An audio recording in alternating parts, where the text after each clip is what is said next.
Hello, everyone, and welcome to today's Direct Connect convening on envisioning faith-based community partnerships.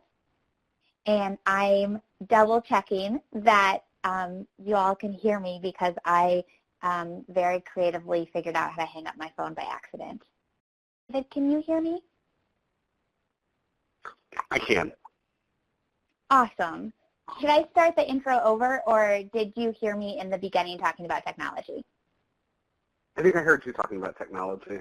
If we want to move to the SAMHSA slide, then I think we can go from there. Okay, great. Awesome. Well, apologies for technology. David, I'm really excited that you're here and that we can now hear each other. So if you want to go ahead and introduce yourself and get started for today's call, that will be great. Sure. Thank you so much for joining, everyone. So again, my name is David McClung. I am a Youth Engagement Specialist with Texas System of Care. I am also a PhD student in the Diana R. Garland School of Social Work at Baylor University and a Doctor of Ministry student at Truett Seminary, also at Baylor University. And so this topic of envisioning faith-based community partnerships, specifically as it relates to mental health, but also faith-based community partnerships in general, is a topic that is very close to me, and it's a topic that I really look forward to our time together with. And so I hope today, out of our conversation, that this really is a dialogue in which we can learn from one another, that we can share some information and some resources that are out there on this topic, faith-based community partnerships, but also at the same time, that, again, this would be a space where we can share ideas, some experiences of maybe times that you've tried to partner and what those partnerships have looked like, where you've seen some success, and maybe where you've also seen some opportunities for some challenge. And so before we go any further, I do want us to remember that, again, this is a presentation that's hosted by Youth Move National, who's a partner for the National TA Network for Children's Behavioral Health, which is operated by and coordinated through the University of Maryland. And so, again, the views, opinions, and content expressed in this presentation don't necessarily reflect those views, opinions, or policies of the Center for Mental Health Services, SAMHSA, the Substance Abuse Mental Health Services Administration, or the U.S. Department of Health and Human Services. And so that's just something to bear in mind as we continue. But one of the things I want to begin with is, what do you hope to get out of our time together today? And so what was there that brought you to this presentation? Is there some piece of information that maybe you're looking to receive, or what is there that you're just hoping to gain? And feel free to type that there in the chat box. We have several people who are looking at that. Or you can also unmute your mic if you click *6. That will unmute your mic for you to be able to speak, and then we can move back to that by unmuting your mic then, or muting it back again with *6.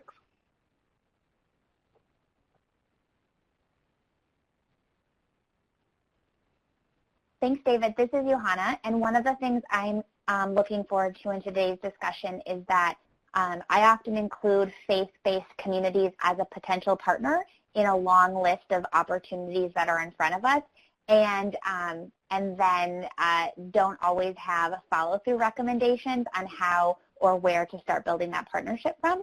So I'm really excited for today to be both foundational and an opportunity to sort of think about new partnership opportunities.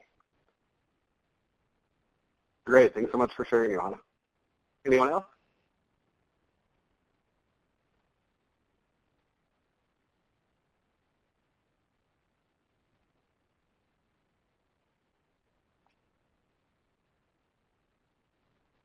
So I see Michael is typing, and so we'll give Michael a second. And if somebody else has other thoughts as well, feel free to, again, also chat there in the text box, or also unmute your mic.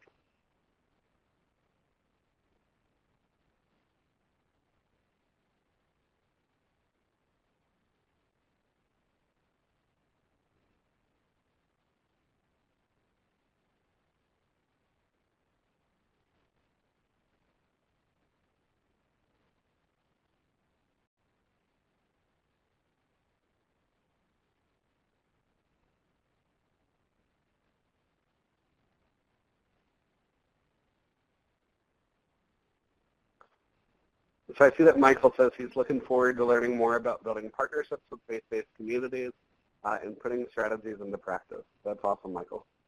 And then Miriam adds how to successfully engage youth in partnership with faith-based organizations. And so I think those are both things that we can try to cover some today, and hopefully, again, that this is, again, a shared learning environment where we can utilize our experiences and our source of knowledge that we have as well. And so while this is a topic that's close to my heart and a topic that the research is important to me, I also want to be a learner in this and think that you guys and you all probably have some information I can also learn from. So again, please don't be afraid to unmute your mic at any time, throw in some ideas, throw in some comments in the chat box.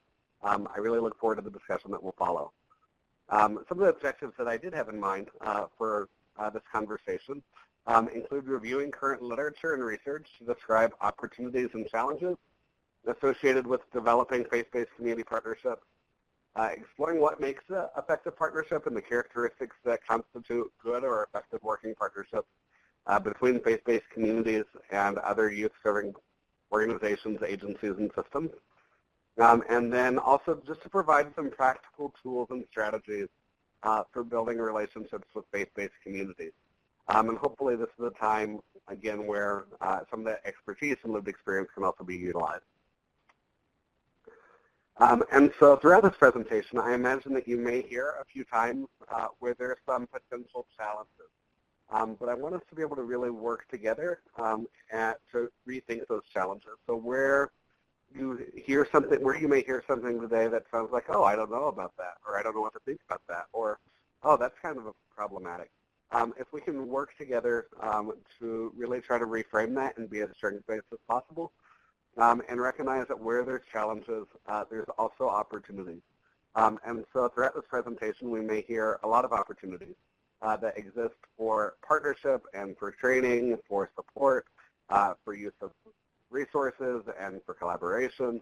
And so where you see those challenges, if we can just be mindful again of where those opportunities also exist. So what do we know about mental health specifically? And so just for a quick review, some of these statistics may sound and figures may sound pretty familiar, but just for a review to make sure we're on the same page. One of the first things we know is that the World Mental Health Survey collected data from 16 countries, and they found that about 50% of mental health issues will begin by the age of 14.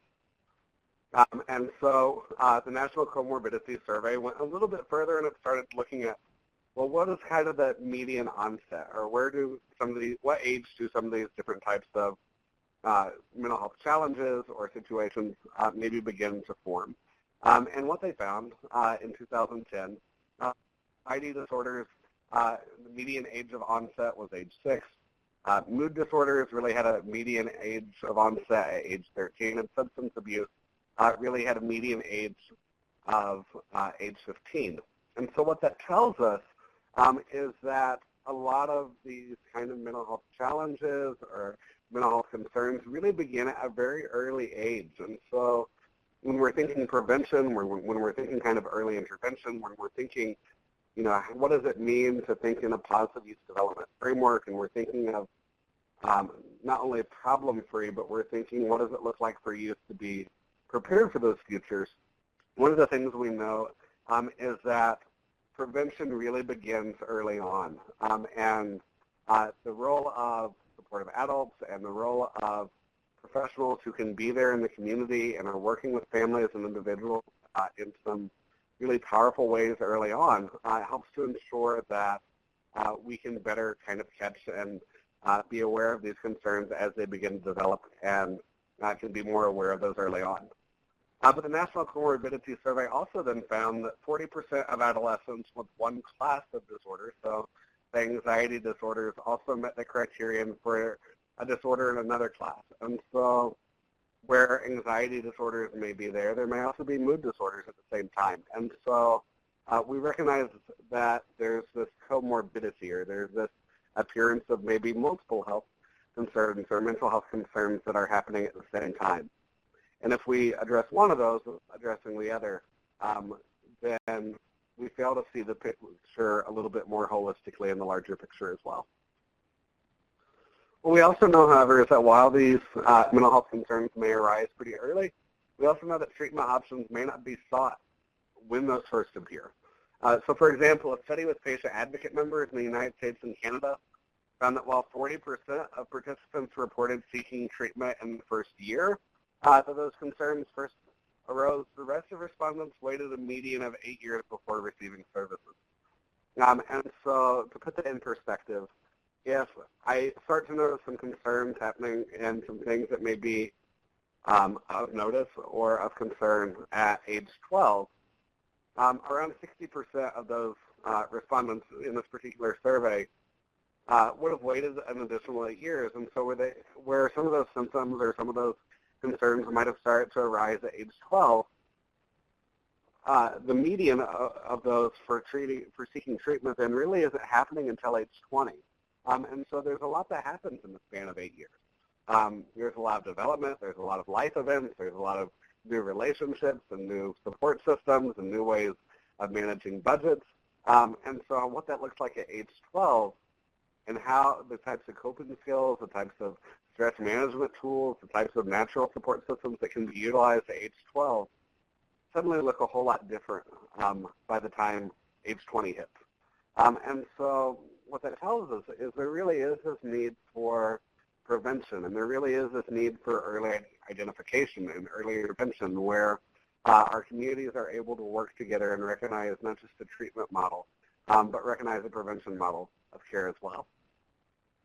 And so as such, one of the ways that that happens is through sort of natural support systems and other systems behind the mental health system. And so, for example, 65 to 70% of youth that come into contact with the juvenile justice system here in Texas have a diagnosable mental health disorder. And so when we're thinking youth and mental health, the concerns that youth have around mental health or some of those things that may be related to mental health aren't necessarily always being noticed or first recognized inside of the mental health system. They may be caught when a youth is in the juvenile detention system or when they're in our child welfare or foster care system. And when that begins to happen, then there's this importance in thinking about how do we really coordinate our systems to best serve the needs of youth, and also how do we think of mental health as something that overlaps across all of our systems. So again, that's just sort of an overview to make sure that we're kind of all on the same page when we think of this overview of mental health and youth and adolescents and our children. But one of the questions I have before we move into this conversation on faith-based communities is what kinds of experiences do you have partnering or wanting to partner with faith-based communities? And so I'll turn that over. Feel free to push *6 again to unmute your mic, or also feel free to use the chat box as well.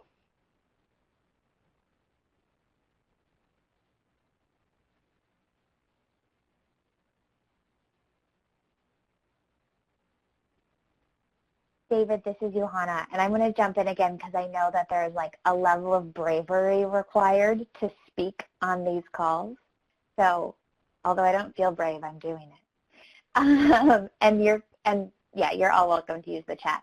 So, David, I live in a small town in Iowa, and we've done two things on behalf of a community initiative, so something a little broader than just a youth engagement initiative, but there's a community effort to bring mental health dialogue into our regular day-to-day life so that we can support individuals in being ready to seek assistance. And so we did an intentional outreach to faith communities, offering to bring mental health first aid, youth mental health first aid, and QPR, question, persuade, refer, which is is similar to emotional CPR as a suicide prevention training. We offered to bring those trainings to faith-based communities free of charge if they were willing to bring a mental health dialogue into their congregations and into their faith communities. Fantastic. Thanks so much for sharing, Johanna. Anybody else have any experiences trying to partner with congregations or faith-based communities?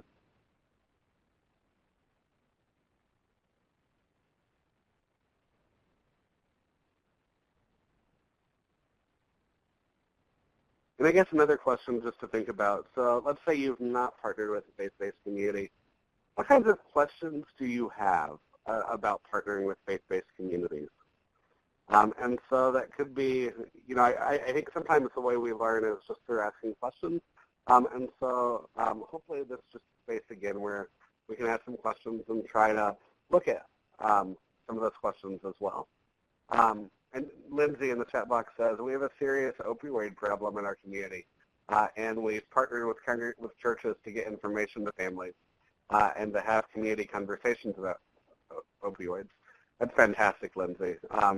So one of the things I think that will definitely show up in this presentation is that there really is this room for providing education. And sometimes the information that we may sometimes think is really readily available, and that people really know, sometimes the information we would assume of, oh, well, that's common knowledge about mental health, or that's commonly accepted, sometimes may not be quite as understood or as readily available as we may think. And so being able to provide those resources and providing the information is just fantastic. And so I really appreciate the work that you're doing with that, Lindsay, and your willingness to share that. And then I also noticed that Corey is also typing, and so I'll give him just a second.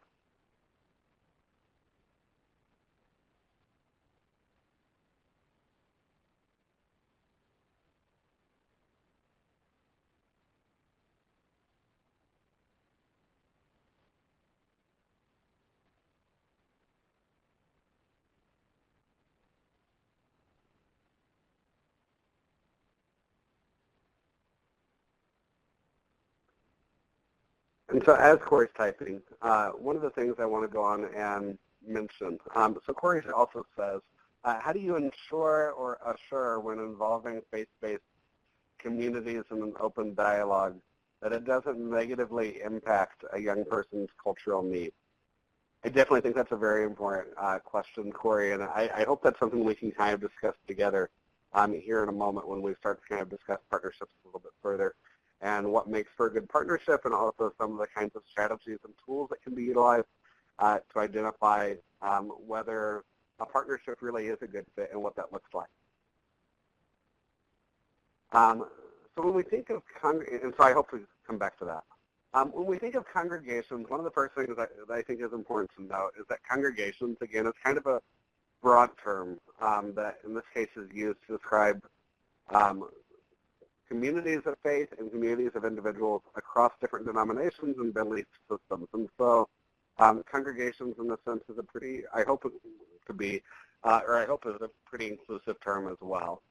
And so congregations then are full of natural support systems, and they've been shown to be adept at responding to crisis, such as providing meals, making hospital visits, lending listening ears, and more importantly, just as our communities are made up of individuals who have lived experience and who may have gone to a mental health professional, or may have been in the juvenile justice system, or may have gone to the foster care system, the very same thing is often true of our congregation. And with that then, there's this question that begins to form of how do we really utilize those existing resources? How do we utilize that lived experience within communities of faith so that that experience allows for people to utilize that kind of natural support system and connect with one another, so that hopefully when people are inside of faith communities of any type, there's not that sense of, oh, I'm the only person who's ever gone through this in my congregation, and if I tried to have that conversation, what would that look like? But instead, we would be able to have some kind of fruitful and maybe vulnerable conversations and difficult conversations about what does this look like, and as such, build these support systems in a way that people feel like they can belong and they are accepted and they do fit in those communities. But furthermore, faith has been an important part of lives of individuals like Dorothy Day and Jane Addams. And as such, the faith communities have generally played a very important role in founding parachurch and religiously affiliated organizations. And so when we think of different hospital systems, for instance, across the United States, we would note that a lot of those hospital organizations really tend to have a faith background, and that may be faith affiliated or that may be religiously affiliated in some way. And the role of faith in those community, in those hospital systems, for example, may look different, and it may change over a period of time.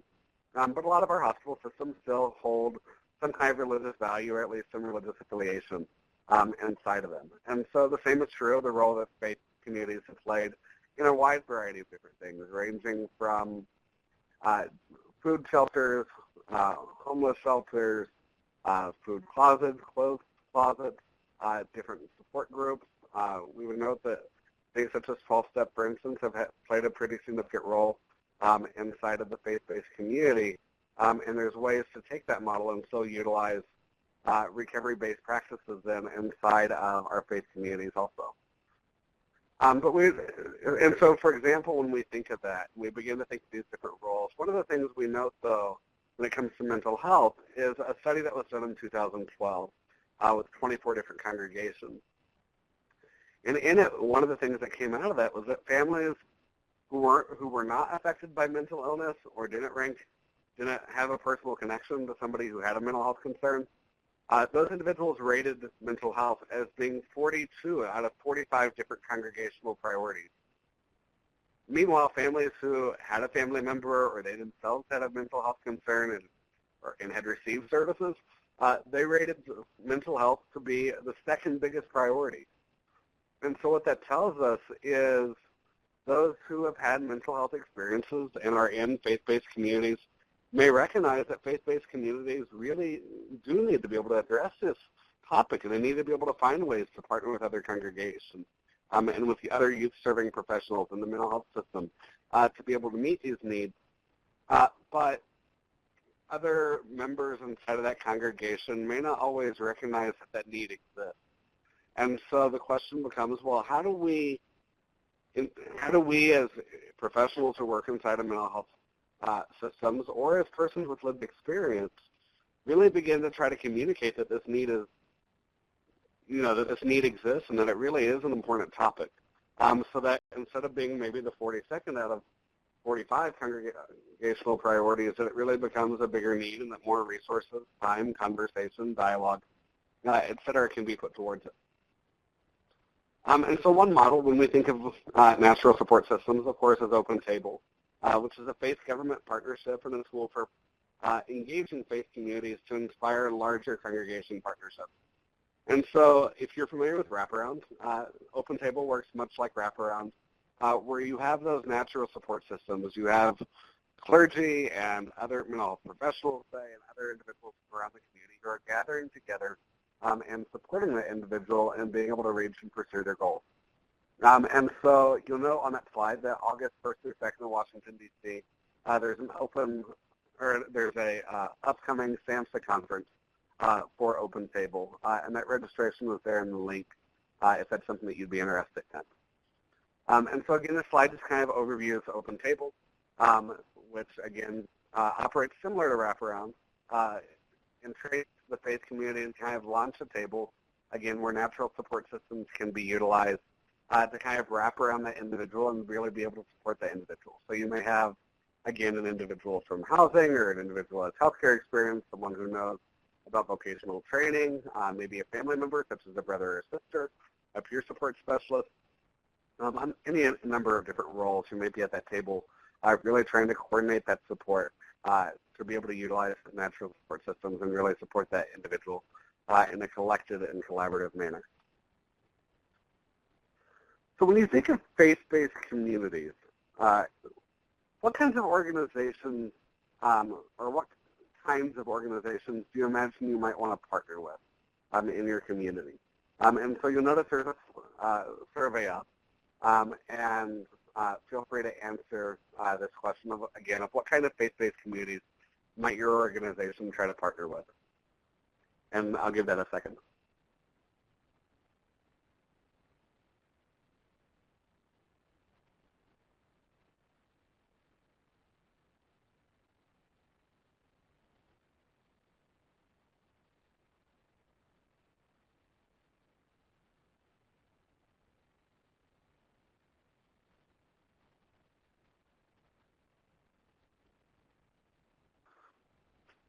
Fantastic. So it looks like we really do have a very wide array of different responses.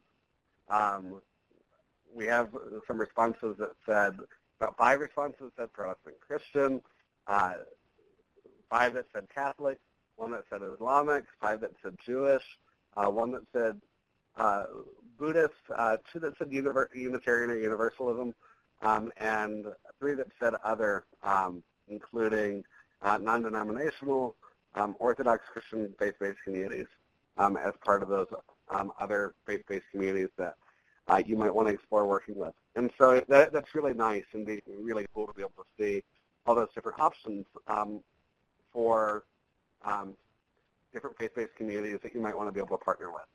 And I know Lindsay here also notes any community that would want to partner with, which I think is also pretty cool. And so there's really a large array of different ways to think of how to partner. And I also note that Gina says they're looking to start an interfaith steering committee to include all faiths. And so the idea of an interfaith community and an interfaith committee in this case is really a great idea and something that I know we've seen a lot of benefit from here in Austin, in which communities from different faith communities have really been able to come together and promote a variety of different issues. They've been able to work towards transitional housing. They've been able to do some things around healthcare. They've been able to look at different ways of vocational training and been able to really combine some of those resources and conversations in a way that connects those faith leaders as well. And so I think that's really cool that you mentioned that. And hopefully that's something that you and some others may be willing to talk about later on in this presentation.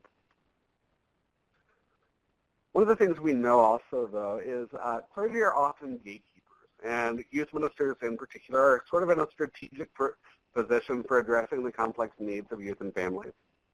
We know that in a lot of communities, a number of youth and a significant percentage of youth still often spend a fair amount of time inside of their faith communities. And that may be in more formal services with the entire congregation, that may be in summer camps or going out with friends from that faith-based community and spending time with them.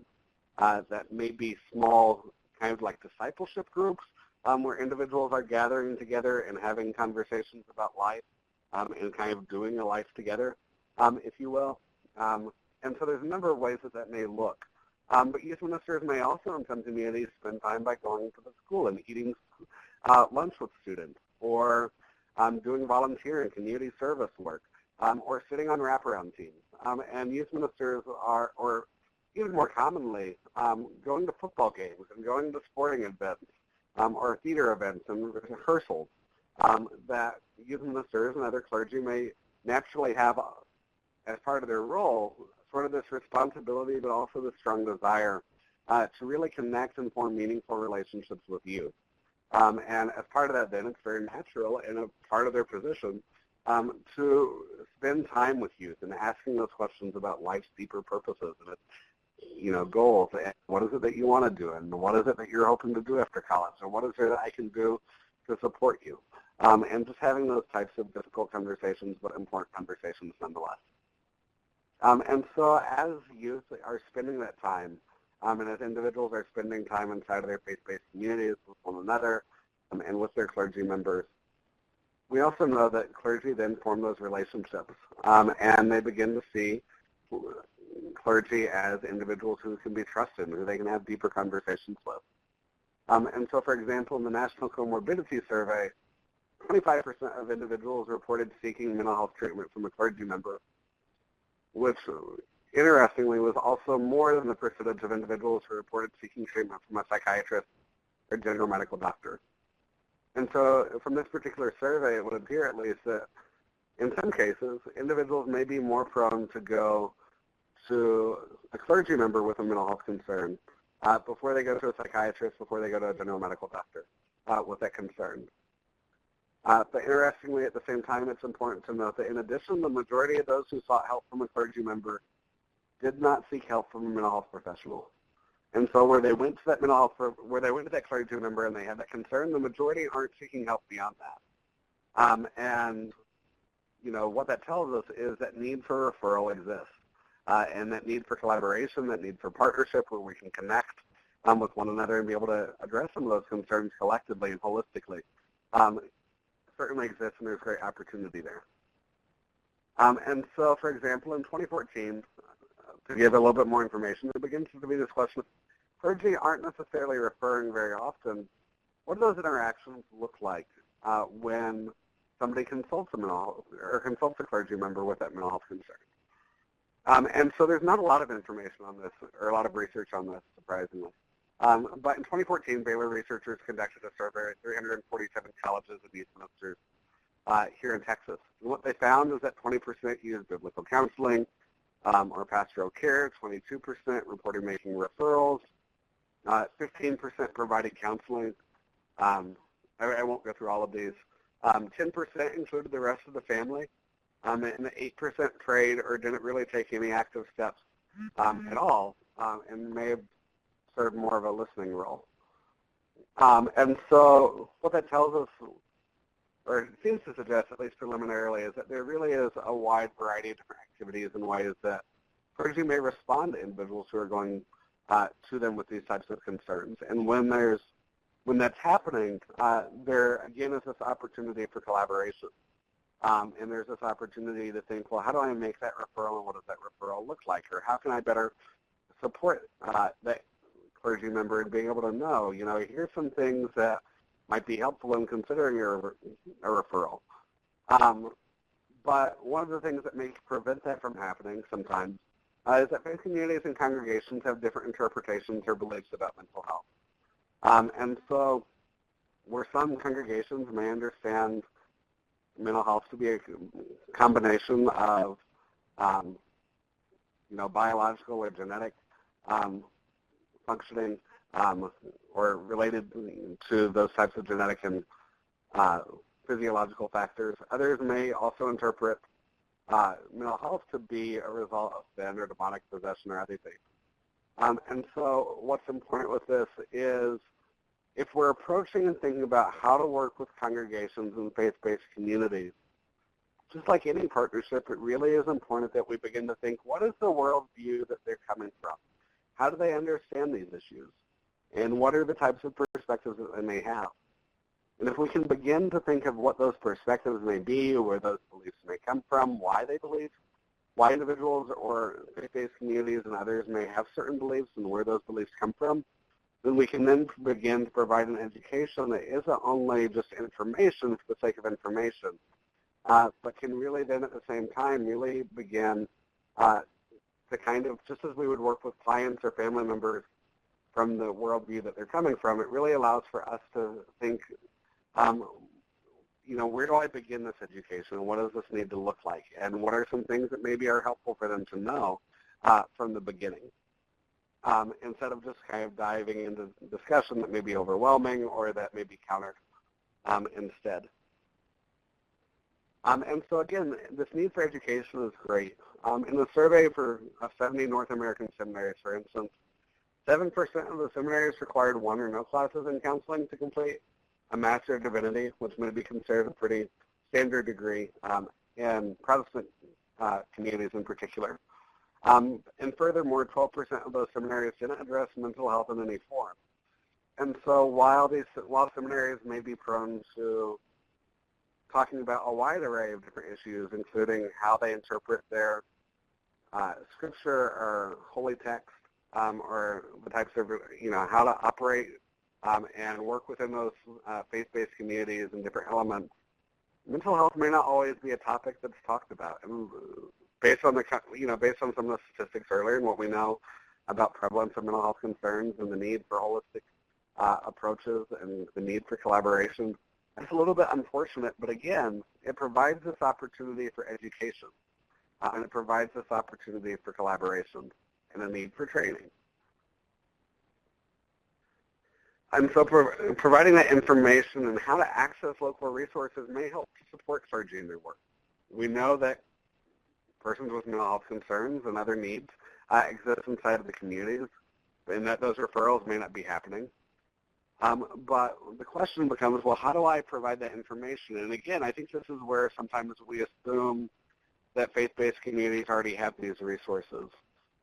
But a lot of the times, at least in my conversations with a pretty wide array of different clergy and ministers, sometimes there just isn't this knowledge of even what resources exist. And if a concern came up, who do I go to and what do I do? And to be able to say that requires a level of vulnerability. And to be able to make that referral often may require a relationship with someone who they can be comfortable with, or someone who they feel like shares similar concerns, or someone who they at least have talked to before. But again, those relationships really require a level of vulnerability to say, you know what, I don't really know what it is you do, and I don't know how this works, and I don't know if I send a family or a youth to you, what it is you do, and what it is that is going to be helpful to them, or what kinds of approaches you're using with them.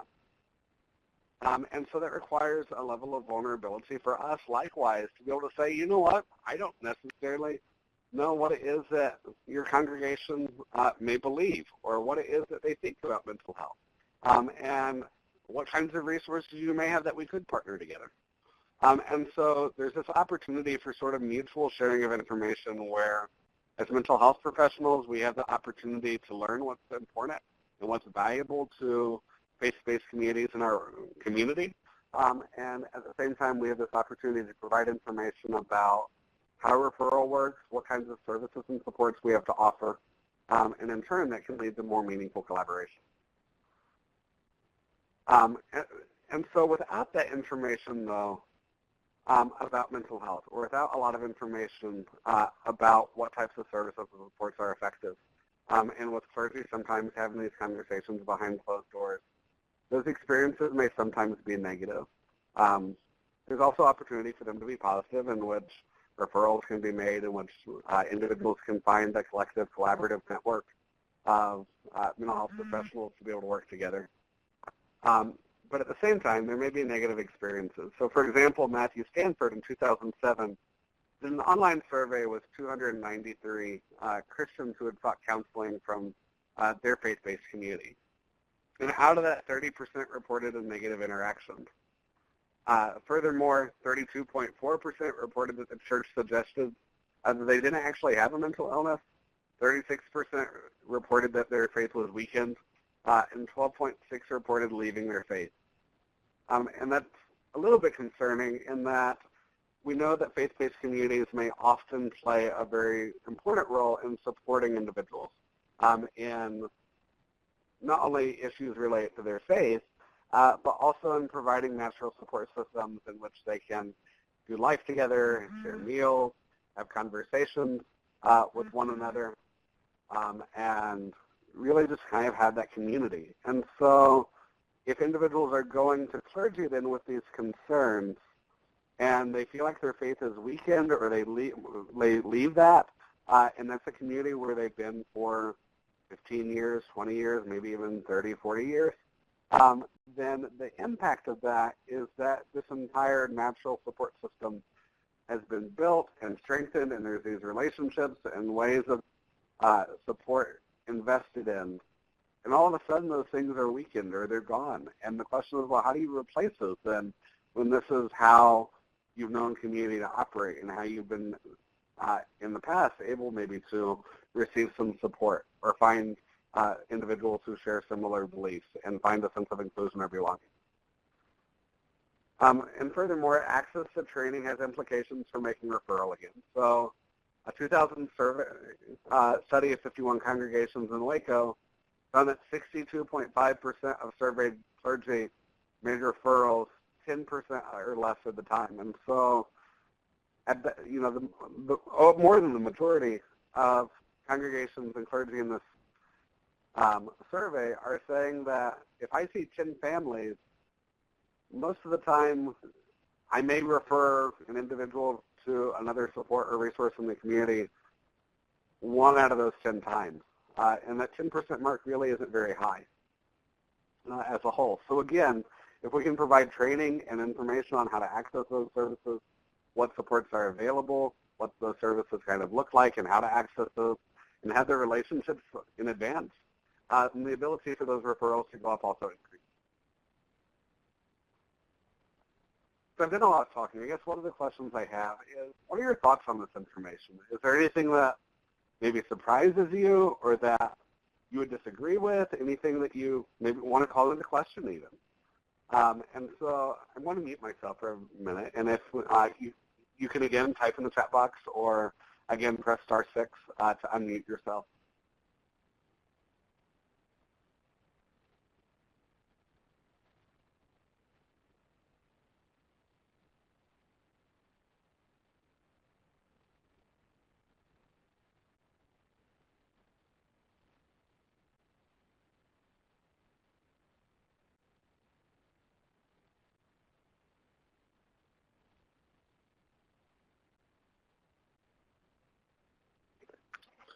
So I think that's really important that you bring this up, Lindsay. So Lindsay, for those who are online and only on the phone, Lindsay says, I think it makes me wonder who's a mandate reporter and who has to address serious mental health concerns. And Lindsay says she's not sure clergy are.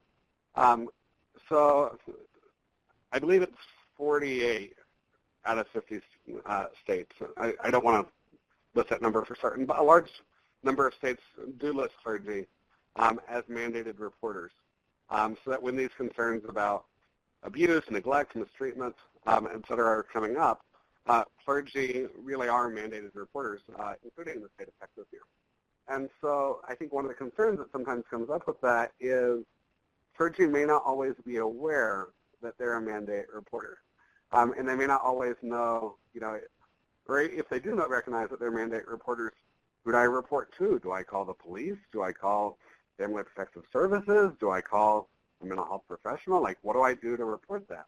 And so, again, I think that's kind of an opportunity for us to really work with congregations in some pretty unique and powerful ways, where we can go back to those congregations and say, we've been working, in our agency on some reporting standards and have some policies in place for different things, and it occurred to us that, maybe it would be helpful for us to be able to support some congregations in our community around this issue as well. And we just wondered what kinds of policies your organization has in place around mandated reporting and what that looks like.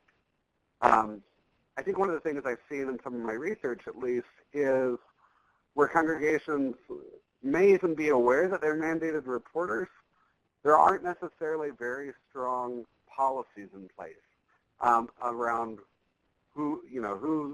how that works or who it is that makes that report and when they make that report. And so even if they recognize themselves to be mandate reporters, I don't know that they're necessarily, congregations may not always necessarily be aware or have thought through, well, what does this look like if it is a parent of another youth who was told this inside of my congregation? Or let's say I go to a church camp, and during that church camp, there are some concerns expressed that need reporting by a parent or an entrusted guardian that this has come up with.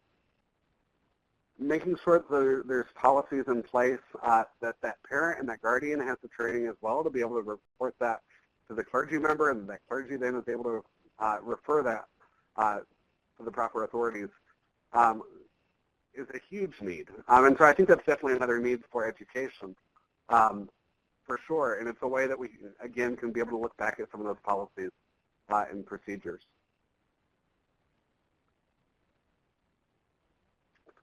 So Miriam asked if my research studies LGBTQI youth and their relationship with faith-based organizations. My particular research doesn't at the moment. It's one of the things that I would love for it to do down the line. There are several individuals who are studying that at the moment pretty in depth, and it's definitely a need for additional research. And one of the people I would refer to for their research on this at the moment is John Singletary.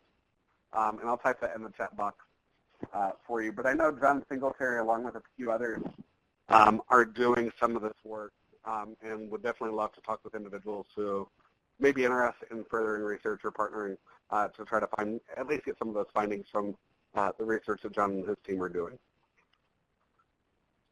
But it definitely is a need to be able to look at how faith-based organizations and communities are working and trying to be culturally and linguistically competent in their work with LGBT youth. Does anybody else have any thoughts about whether any of this information might have been surprising or anything that you might want to counter even or agree with? David, this is Johanna, and the comment that's sticking with me was your comment about worldview, and that in our work we spend quite a bit of time thinking about the worldview that youth and young adults hold when they come to us, and reminding me particularly to take that same consideration when approaching a potential new partner in a faith-based community as being important is something that just sort of rang very true and sort of obvious and yet not obvious to me at the same moment. So that's something I'm taking away from your thoughts.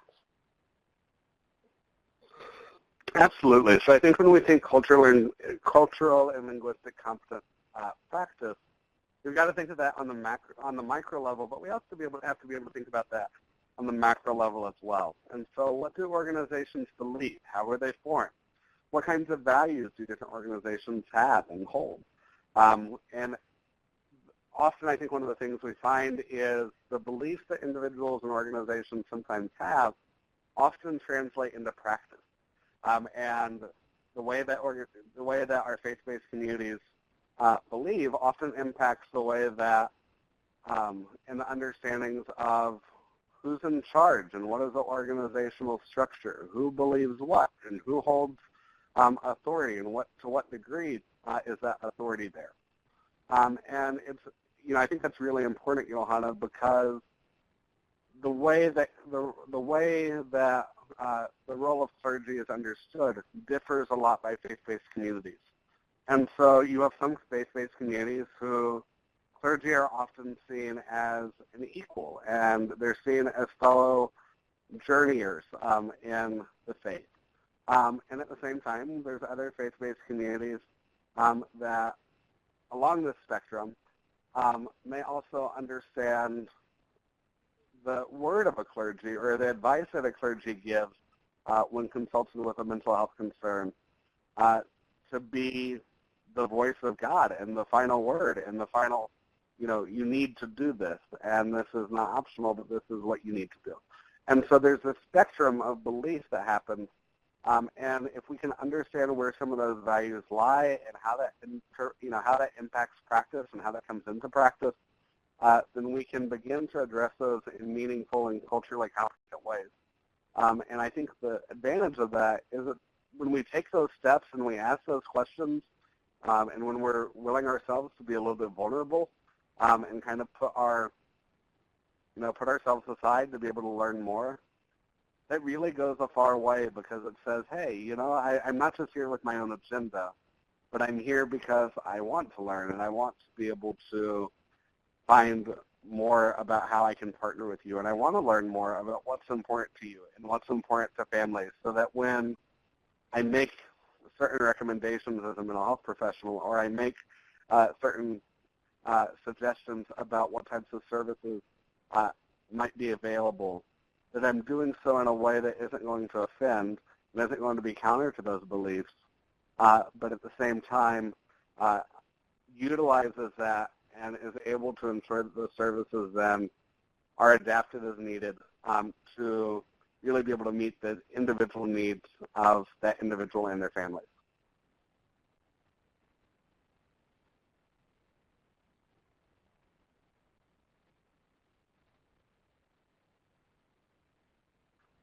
So when we think faith-based partnerships, there's times where, as we have those conversations, there may be times where it appears that we're on very different spectrums and where we come from very different backgrounds and we have maybe very different assumptions and beliefs. And so, again, an example of how congregations may understand mental health and how our mental health agencies may understand mental health may sometimes be very aligned, where they may come from slightly different sources of knowledge or thought, and may also seem counter to one another. But again, it's important for us to think of what are the assumptions and sources of knowledge behind where those beliefs come from and where these practices and approaches have been developed.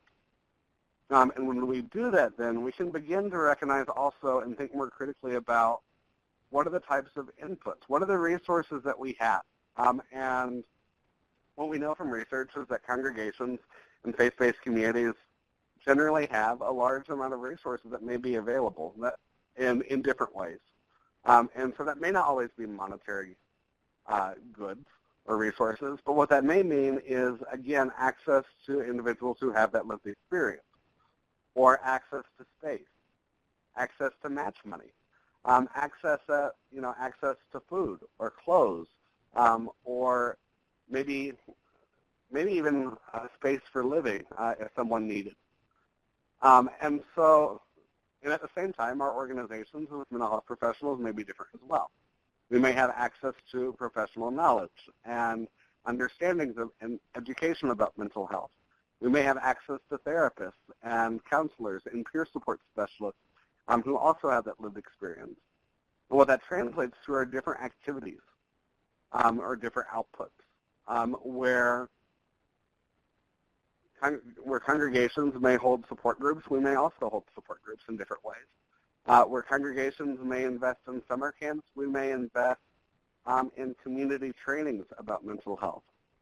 Where congregations may invest in bringing food to those who are in or just getting out of the hospital. At the same time, our mental health agencies and organizations may be able to have a system in place where they can follow up with those families also at the same time.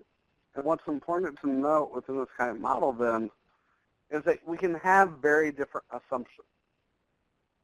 The resources that we may have may also be somewhat different. And the types of ways that we utilize those resources and the activities in some cases may align, and they may also be a little bit different. But what's important is that the outcomes, I think, are largely still of the same desire. A lot of the times, I think, what we would want, ultimately, what our faith-based communities want, what our mental health organizations and other youth-serving systems want, is to ensure that families are healthy, they're happy, we want youth who are able to pursue their dreams, we want youth who are able to use their natural gifts and abilities in the way that they would want to, that they're able to find and pursue the careers that they would want to be in, that they would have a community of people around them who can support them and provide them with caring and a sense of inclusion and belonging, that they would have a sense of hope. All those types of positive youth development factors, connection, competence, caring, all those things that we think of are things that really, I think, oftentimes we're working to, we all want. We all desire those things. And if we can keep that in mind when we think about partnerships, then maybe it's okay at points for us to have different beliefs. And maybe it's okay for us to also, to some degree, have different assumptions that are coming from. And that we would use resources in different ways, but at the same time that we would be able to recognize where individuals are coming from and thinking about what is it that they believe and why is it that they believe what they do. And that in doing so, then, we would be able to utilize those resources more effectively and be able to coordinate those in a way that really works towards those joint and common outcomes that we all want. So when we think of effective partnerships, there are several things that are important to remember. And this is true of, I really think of any specific partnership, but this is also true particularly with faith-based partnerships. So what makes for an effective partnership? And here in the chat box, feel free to also list some ideas. In fact, I might throw out this question. What is it that, in your experience, has made for a good partnership? Maybe with a faith-based community, but also maybe you think of another organization in your community as well that you would say, you know what, we really have this great relationship with such and such, and this is what's made that helpful for us. And so when I think of partnerships, some of the things that make for a good partnership and things to note about partnerships are partnerships operate within the context of relationships, and they're built on a foundation of trust. And so again, if I'm a clergy member who is going to refer to a mental health professional, it's important for me that I have that relationship and I know what it is that they do and how they do it.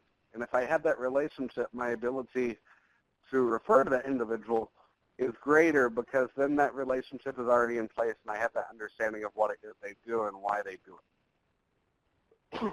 Number two, partnerships are mutual.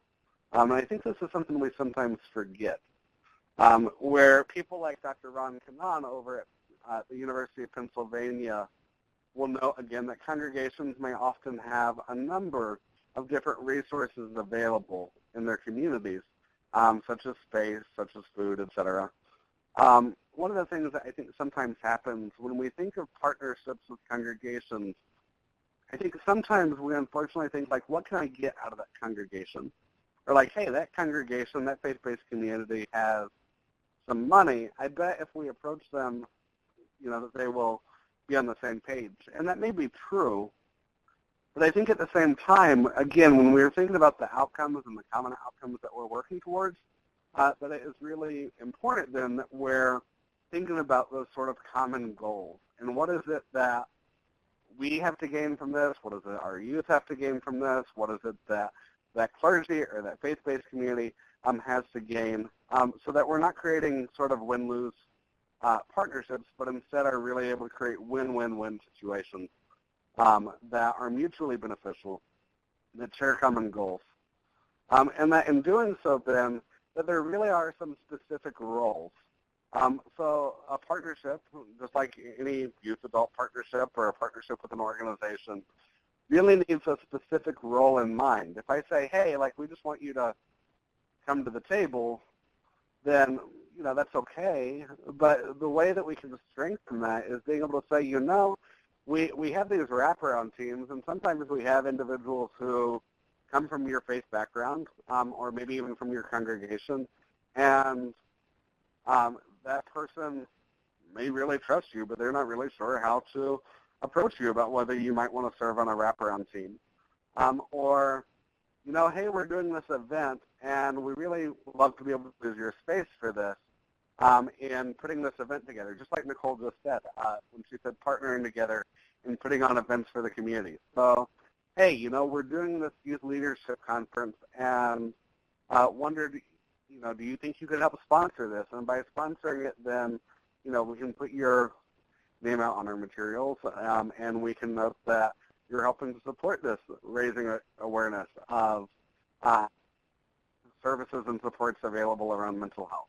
Or, hey, we really would like to be able to partner with you to find some ways that we can use some of the peer support that's kind of happening naturally within your community.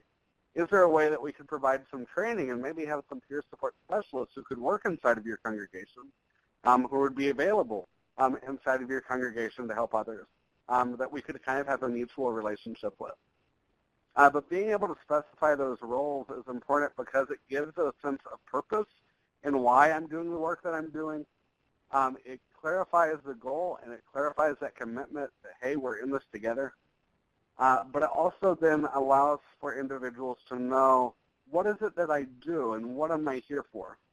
Am I supposed to lead the group? Am I supposed to just sit here and be an observer? Am I supposed to bring information?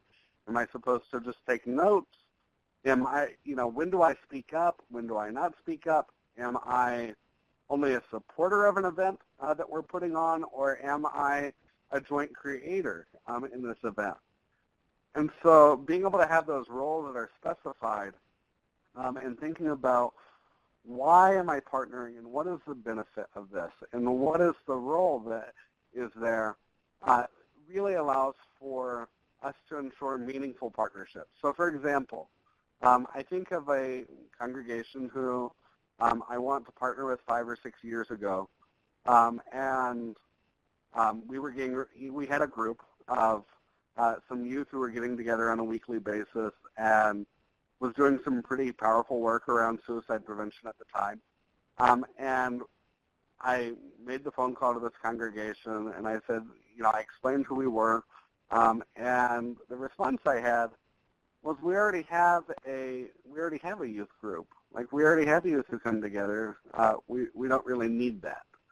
So thanks for calling, but I don't think that's helpful for us. We already have youth who are at the table, and they're already together, and they're pretty happy.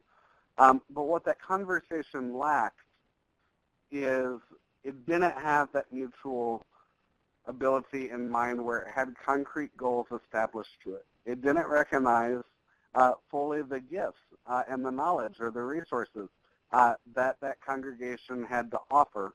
And it really didn't have a very strategic plan for how to utilize those successfully. Beyond, hey, I wondered if you would mind putting this out to your youth as an opportunity that they might be interested in. Instead, if I could go back to that conversation, I think it would have been important for me to be able to think through what are the types of resources that they have, what's unique, where are their youth coming from, and what kinds of activities or supports do they already have. Is there something that they're already doing that I don't have to recreate, but is there something that I could add onto with them? And instead of asking them to come to me, is there a way that we can go to them and have a more in-person meeting and some more in-person dialogue? And so by being able to have some of those things in mind and kind of knowing the ask, if you will, ahead of time, really allows for just a more effective way of communicating, but also a more effective way of thinking about our partnerships. And so I'm curious, what other things might you want to consider when exploring a partnership with a faith-based community? So again, let's say that there's a faith-based community in your mind that you've thought, hey, I would really like to partner with that community, but I'm not really sure where to begin. Or maybe I do know where to begin. What are some things that you have or would want to consider when thinking about what would make that partnership effective? And so again, feel free to unmute your line with *6 or to also type in the chat.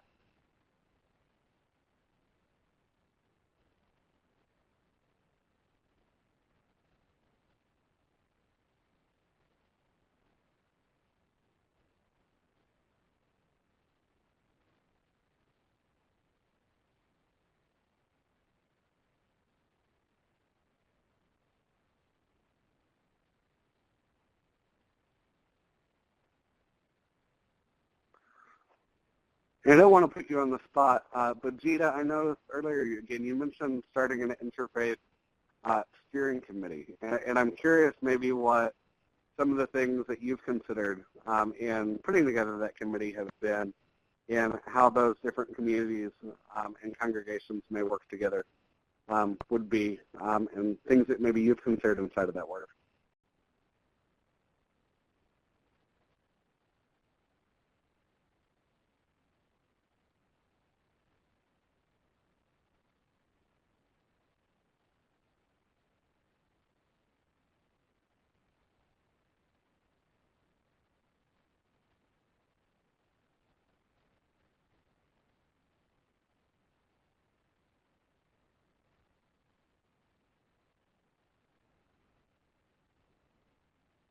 So Johanna says that faith leaders in her community have gatherings for themselves, such as regular monthly meetings where they share opportunities to work together, consider an opportunity to work together, consider an opportunity for education and initial outreach there when they are together, and that doing so really seems to be a good strategy.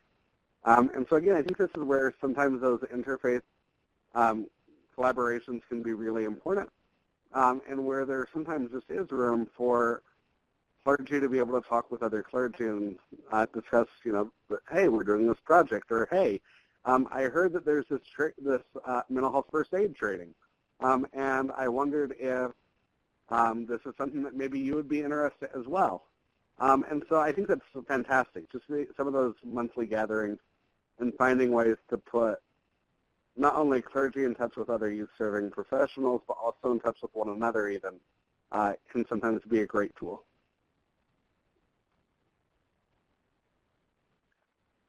What other thoughts do people have?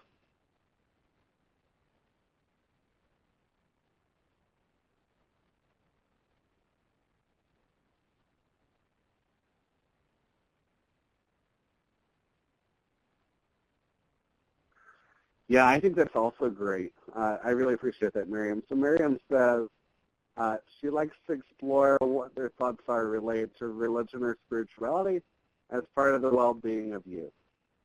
And so again, I think sometimes being able to ask those questions of, what role do you see spirituality as having inside of well-being? Do you find that prayer and meditation are helpful for youth, and in what ways are they helpful? Or, what kinds of thoughts do you have about how being able to attend a community of like-minded or like-faced individuals has on being able to encourage or support individuals in trying to follow their faith? And so I think that's great, Miriam, and just really, again, being able to recognize that when we think health and when we think well-being, recognizing that it really does play across numerous factors, including, emotional health, mental health, physical health, spiritual health, et cetera.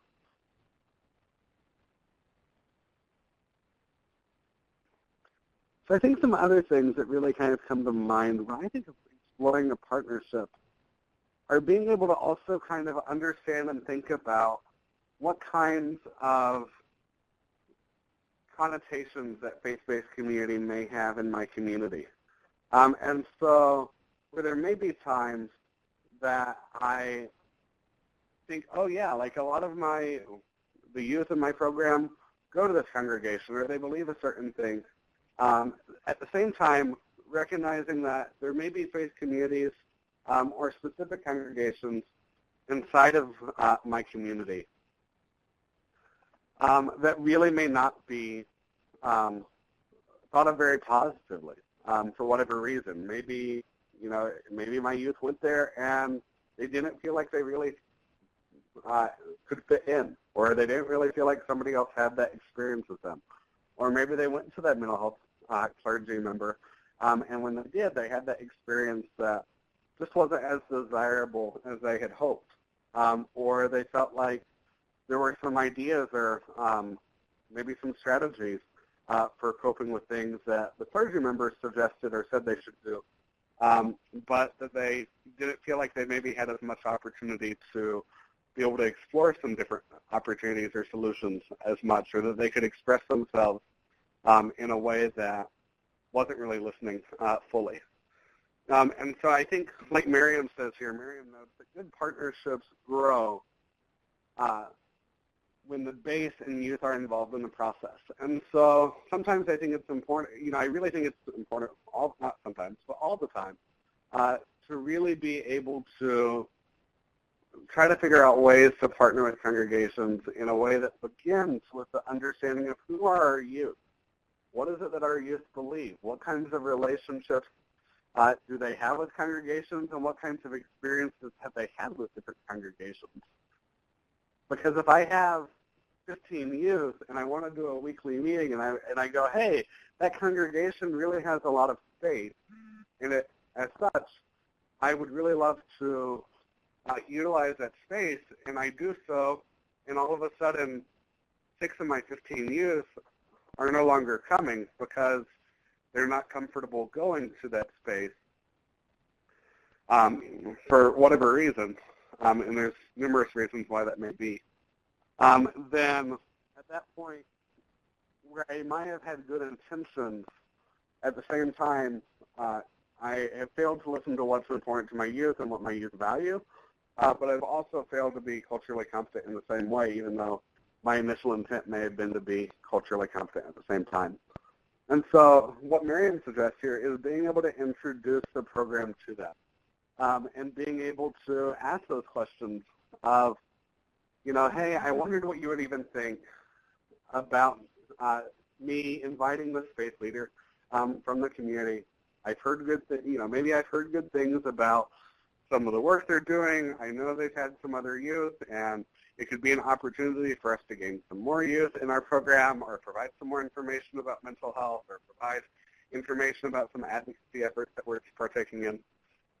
And I just wondered what would your thoughts be on that? Is that something that you think we could be open to?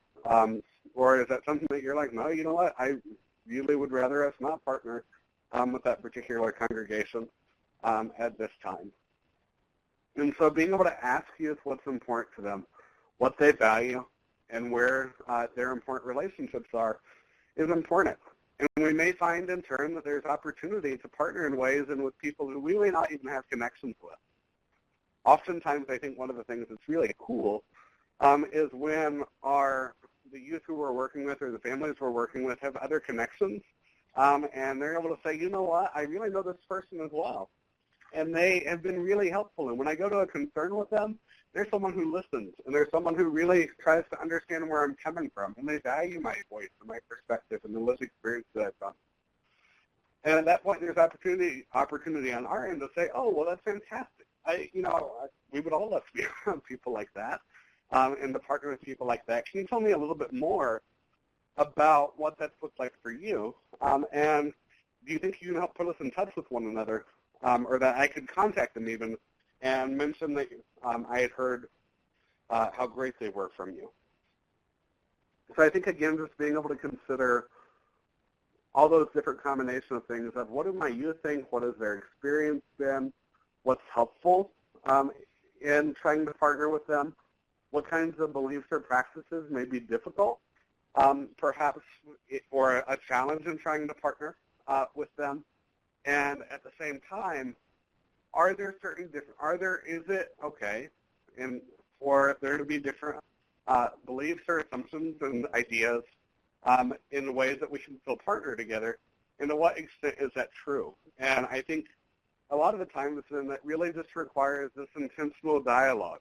And sometimes, again, it doesn't mean that we may agree, but sometimes we may not know for sure what we think of a certain partnership until we've tried to have that conversation with them. And we can just sit down with them and say, again, what do you do? What's that like? What's your understanding of what makes for a person's well-being? What, in your experience, would you like to see in a partnership? Or, maybe even asking, what has your experience been working with other mental health professionals or other youth-serving agencies? And likewise from them, we may find out, they tried to partner with an agency before, and the agency said, no, like, that's not for us. We're a non-religiously affiliated agency and aren't really sure we want to partner in that way. And so just as we may have conceptions and ideas of who faith-based communities are, the same may be true of faith-based communities and their understanding of who our agencies are and who it is and what it is that we represent as well.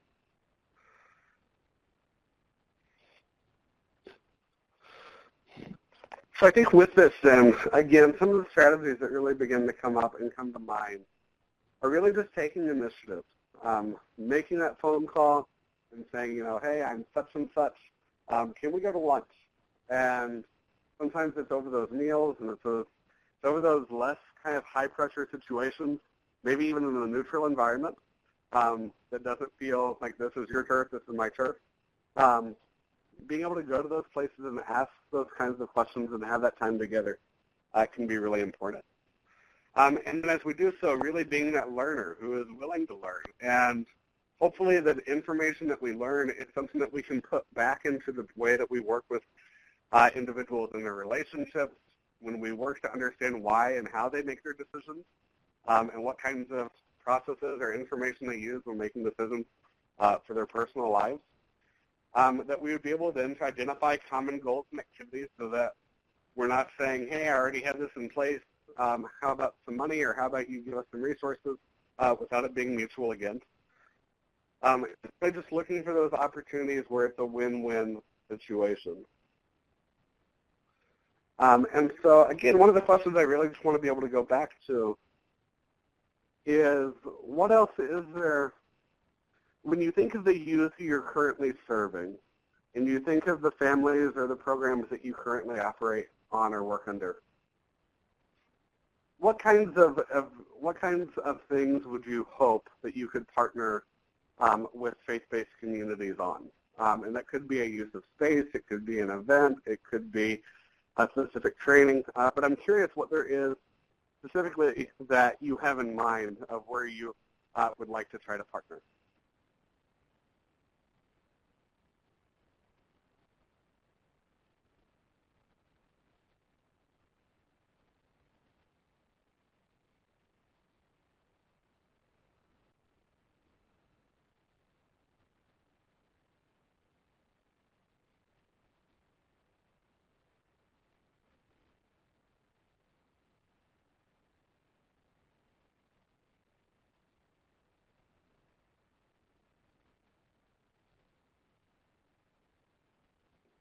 And we have several people typing, so I'll give it a second.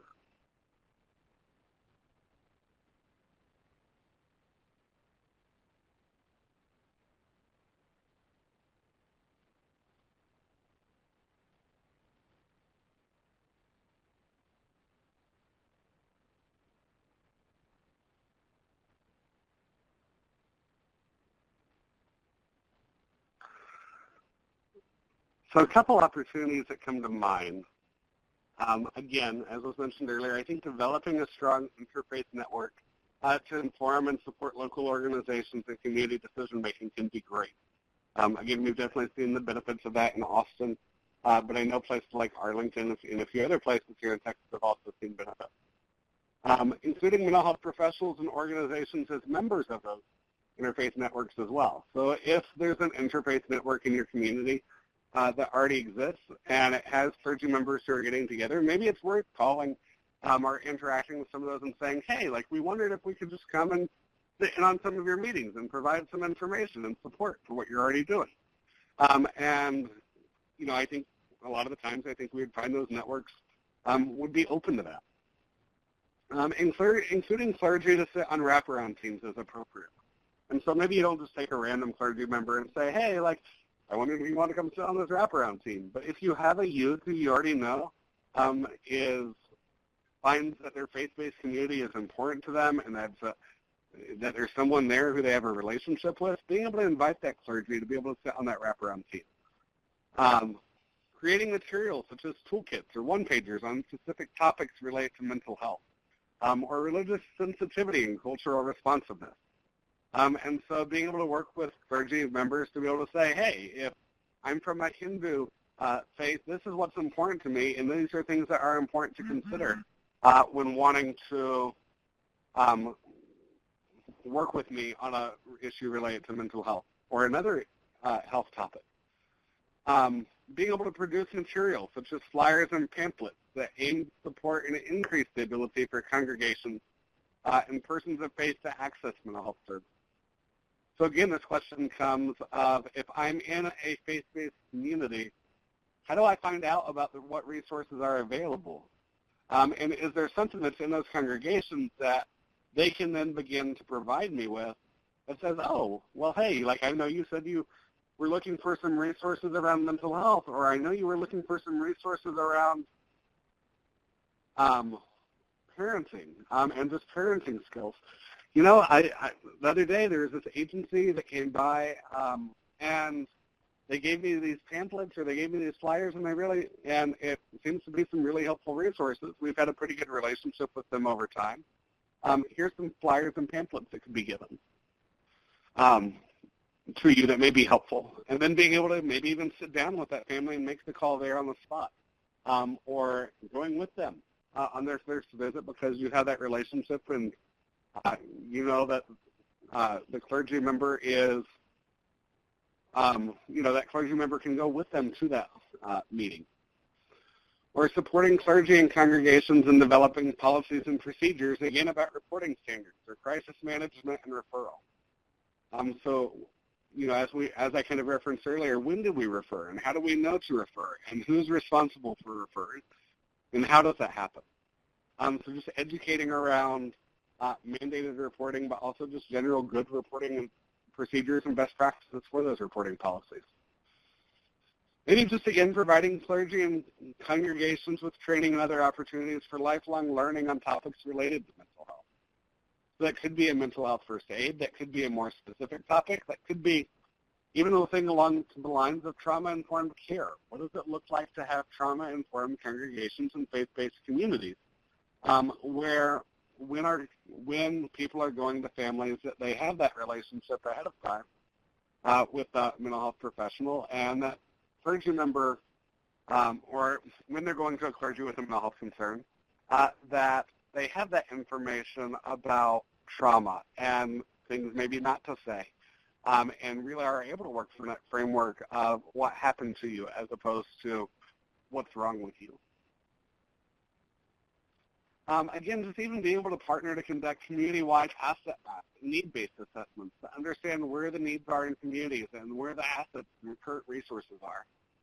And presenting information on collaborative efforts. So as you're doing those types of things and as you're finding ways to partner, as you're developing interface networks and having clergy sit on, say, wraparound teams, for instance, really being able to go back and find ways to present that information because, again, the research is so limited. And so being able to have practice examples that we can turn to and can present that at seminaries and workshops, maybe sitting on panels together and discussing the different experiences where we can say, you know, I was really hesitant about trying to partner when this clergy member approached me or when this mental health professional approached me, but you know what? We decided that we were going to work together and we found some ways to do it. We had common objectives and outcomes identified in advance, and here's what we learned from it. Maybe here's where we struggled along the way, but you know what? We really made this work. And the impact of that partnership was just so much more effective as a result of that. So those are just a few different strategies and ways to be able to think about partnership, but the opportunities are endless. And I think, again, really what it takes, it just requires this ability to be able to acknowledge what is it that I know and what is there that I maybe don't know but would like to know, and that by knowing would allow for me to more effectively partner.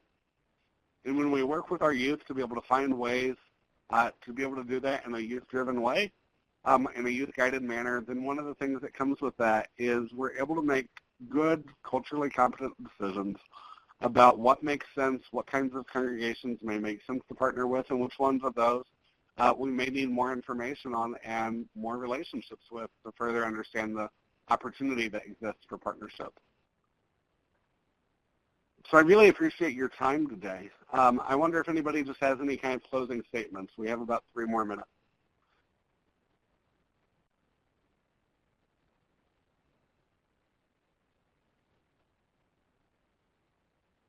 David, this is Johanna, and I want to say thank you because this has really been thought-provoking for me, both in sort of tangible ideas about what and how we could specifically partner, but also just sort of theoretically to help think about how to walk into a potential partnership. And so, yeah, I just want to say thank you for joining us today and going through all of this material with us. Thanks so much for the opportunity. If any of you do have questions or other thoughts later on, even if you would just like to discuss something or ask a question, again, please do feel free to contact me. This is my email address here on the screen, as well as my office and cell phone numbers. I'd love to talk with you and love to be able to learn from you. And so if you go back in your communities and you find some ways to engage and find some ideas for partnering that you really found successful or maybe had some struggles with, I really would love to learn from what's been successful for you, what's worked, and maybe where there's been some challenges as well. Thank you so much. I really appreciate all that you guys do and appreciate the conversation today.